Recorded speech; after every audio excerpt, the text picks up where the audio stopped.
I suggest to people that many of us are second or third generation Americans, and that many of us are here because someone helped our fathers or grandfathers getting here. And now we certainly have the opportunity to carry on that legacy and leave our own footprint by doing something that's worthwhile, something that's lasting. This is what I think life is all about, doing something that means something.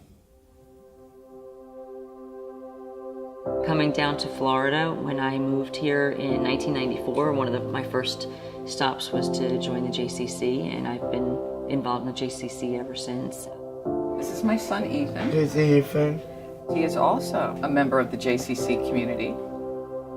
Well, Sienna is an amazing little girl. She turned 3 in November, and we're very fortunate that she actually has made it to 3. She's had a very rough journey. We were living up north, and my daughter had gotten sick, and with all the therapies and the doctor's appointments, and I pretty much knew that, although we tried, I pretty much knew that she wasn't going to be able to walk. I developed an interest over the past few years because I had occasion to be a grandparent of a special needs child. And I learned a lot with respect to how they are treated, how they go through life, and how the parents go through their life. I believe it's important that grandparents know what their children are going through when they have specifically a special needs child that has to be cared for 24 hours a day. My second son has high-functioning autism, but it was kind of a long road to determine that. And in the beginning, we just knew he had some developmental delays, and we were looking for a camp program in which he would feel comfortable and loved and appreciated, which was important and not always that easy to find. Ethan started at the special needs program at the JCC when he was, I want to say, 3 years old. And he participates in all the activities to the best he can. Bowling, swimming, laser tag. It made us feel we had a place to belong. Being a mother of a special needs child, you want your child to feel included and part of the group. And coming here to a place where she's excited to be, where she's embraced, where she feels like she's just one of her peers is just an amazing gift to have. And you don't always get that. There really wasn't that much out there for kids with special needs. There was nothing to do. So this was fantastic. I mean, I never thought that my child would be able to be a part of a camp like this. She has so many friends.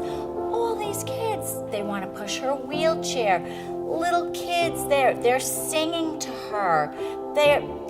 She gets so much opportunity here. My standard's pretty high about where I'm going to put my daughter. Veronica has said to me, I think Sienna would really benefit from being in our program, but I think our children would benefit even more by being around Sienna. And that was the moment where I knew this is where she belonged. I think that was the best thing that could happen to that classroom because she made a lot of friends. She allowed a lot of children to develop a lot of empathy and compassion, and it is incredible. The opportunities not only that she gets, that she gives the other children. The individuals who care for these children, they have the passion. It's a passionate industry, special needs, and they have it.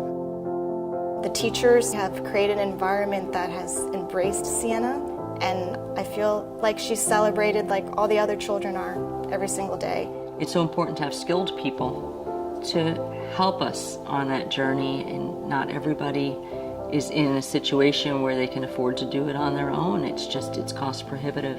The greatest challenge that we have in running a special needs program of the high quality that we run at the JCC is funding and resources. We need continuous funding for counselors, for shadows, for professionals, for supplies. They have much greater needs than the typical children do. To have a full-time inclusionary program at the JCC for Sienna would be amazing, because knowing that her needs, which are great, are met by this program would be ideal.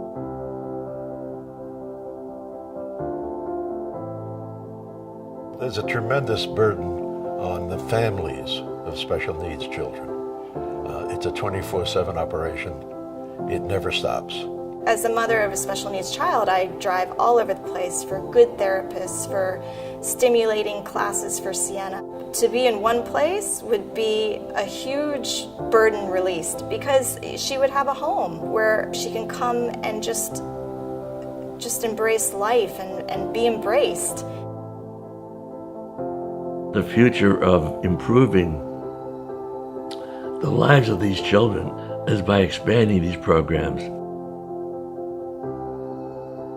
The need for us to support the JCC, which is right here in our community, is critically important. We have a project. We have to raise money in order to have it continue and thrive. It takes a lot of work, it takes a lot of effort, and it takes a lot of money. Everybody's not wealthy and healthy and have a wonderful life in every community, and this community is no exception. There are a lot of families here that need help from people that can afford to give it to them. Just to look at them and see their reactions, it moved me off. Having this be a part of her reality is just amazing for us as parents and as a little community that's built up around her. It has been life-changing to have another place that you can call home. JCC is home to us. I mean, how beautiful is that?